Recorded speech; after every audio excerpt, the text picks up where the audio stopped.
자유한국당 원내대책회의 시작하겠습니다. 지루한 협상 끝에 후반기 원구성 협상이 무난히 마무리됐습니다. 이번 원구성 협상은 중앙 권력에 이어 지방 권력까지 집권당 독주 체제가 갖춰진 상황에서 이른바 개혁 입법 연대를 통해 입법 권력마저 독점하려는 정권의 시도에 맞서 의회 권력의 균형을 이뤄내기 위한 최후의 저지선이었다는 점을 말씀드립니다.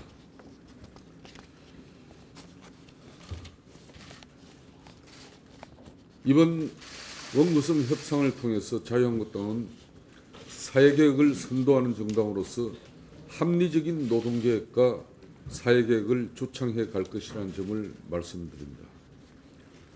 특히나 문재인 정권이 역점을 두고 있는 노동사회정책 분야와 관련하여 우리 당이 한노위원장을 확보함으로써 사회적 대화와 타협을 통해서 노동개혁과 사회개혁에 있어서 속도 조절이 가능해졌다는 점에서 큰 의미를 두고 있습니다.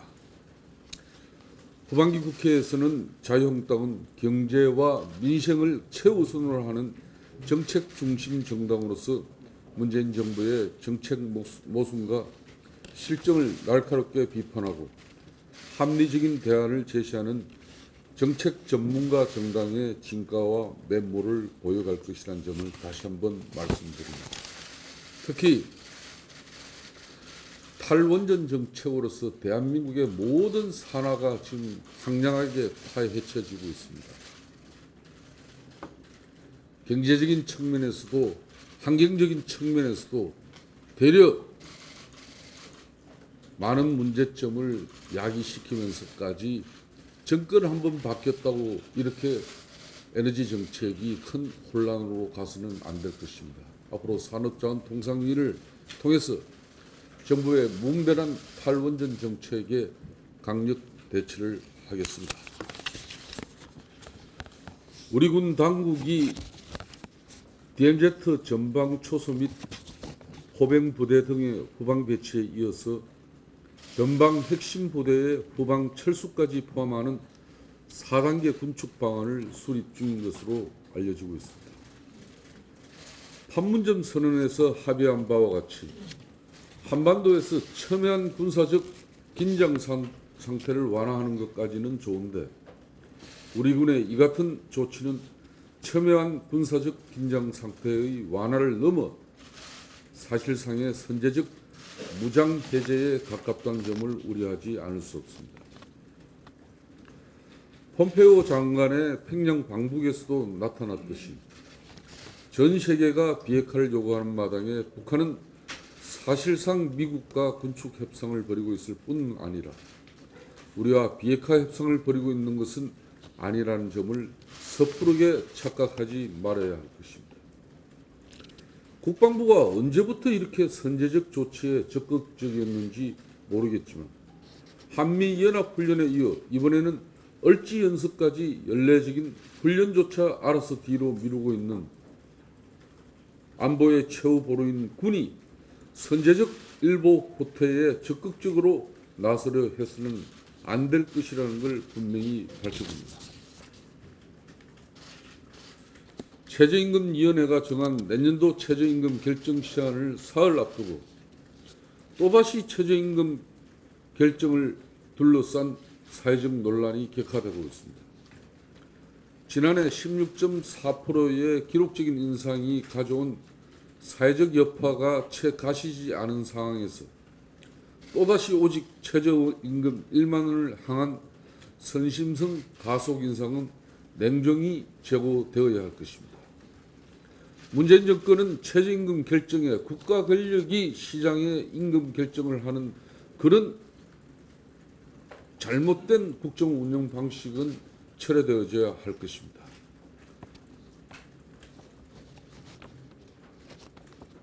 최저임금 인상 수준의 적정선을 묻는 설문에서 높다고 응답한 근로자 비율이 지난해 6.9%의 5배에 육박하는 31.19%로 조사됐다고 합니다.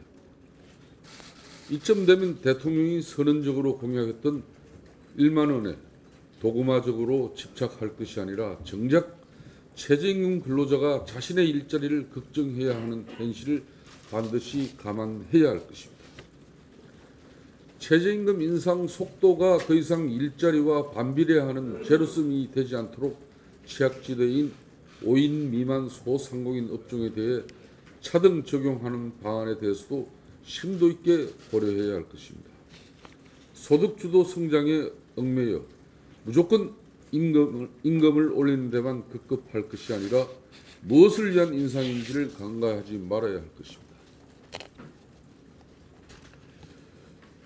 우리 경제의 내수와 투자가 모두 부진하다는 진단이 나왔습니다. KDI 경제 동향에 따르면 수출이 감소세로 전환되고 소비 판매가 둔화되면서 내수도 분위기가 좋지 않은 것으로 나타나고 있습니다. 설비 투자 지수도 지난해보다 4.1% 감소하고 노동시장에서 취업자 수 증가폭도 낮은 수준을 지속하고 있습니다. 서비스업 생산이 정체되고 소비자 심리 지수도 낮아지면서 서민들이 지갑을 닫고 있는 것으로 나타나고 있습니다. 소득 주도 성장한다면서 임금도 큰 폭으로 올린 마당에 정작 성장은 둔화되고 서민들은 허리띠를 졸라매는 상황이 벌어지고 있습니다. 이런 마당에 집권당이라는 민주당은 국민들한테 세금 걷어서 펑펑 써댈 국민화하고 있으니 적어도 국민들 먹고 사는 문제에 대해서만큼은 앞뒤 봐가면서 신중하게 접근해 주기 바랍니다. 자유한국당은 후반기 원구성에서 예결특위 위원장직을 저희들이 확보함으로써 국민이 세금 걷어서 소득주도 성장이라는 미명하에 국가 예산 펑펑 써대는 그런 몰지각한 예산 지출 행태에 대해서 반드시 경종을 울릴 것입니다.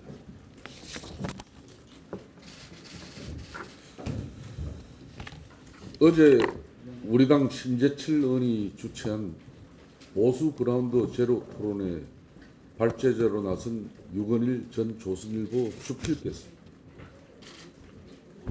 보수 이념의 해체, 수구 냉전 반성 운운은 보수의 자살이자 자해라고 주장하셨습니다.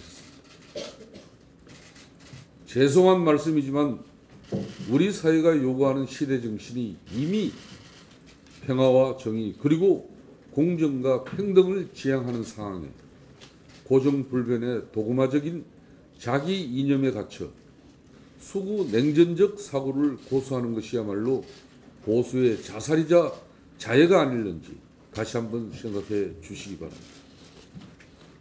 보수 이념은 고정불변의 절대적인 것이 아니라 스스로 변화하고 끊임없이 자기 혁신하는 것이라고 생각합니다. 그런 점에서 유 선생님의 어제 지적은 우리가 포용해야 할 변화와 혁신의 가치를 논하기 이전에 여전히 우리에게 남아있는 인식적 오류를 자각하는 역설적 계기가 될 수 있기를 희망합니다. 우리의 현실 인식이 현실의 치열한 적실성을 담보하기 위해서는 낡은 이념에 대한 집착적 소신보다는 보편타당하고 객관 합리적인 자기인식이 전제될 수 있어야 할 것입니다. 보수의 이념은 끊임없이 변화하고 있습니다. 끊임없이 변화하고 쇄신되어져야 할 자유한국당에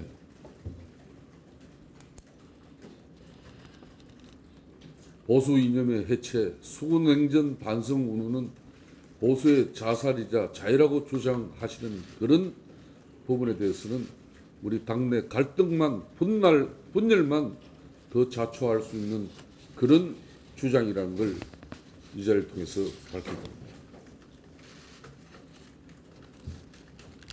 자유한국당은 이미 여러 차례 밝혀드린 바와 같이 수구적 보수, 냉전적 보수를 다 버리고 합리성에 기반한 새로운 이념적 지표를 세워갈 것입니다.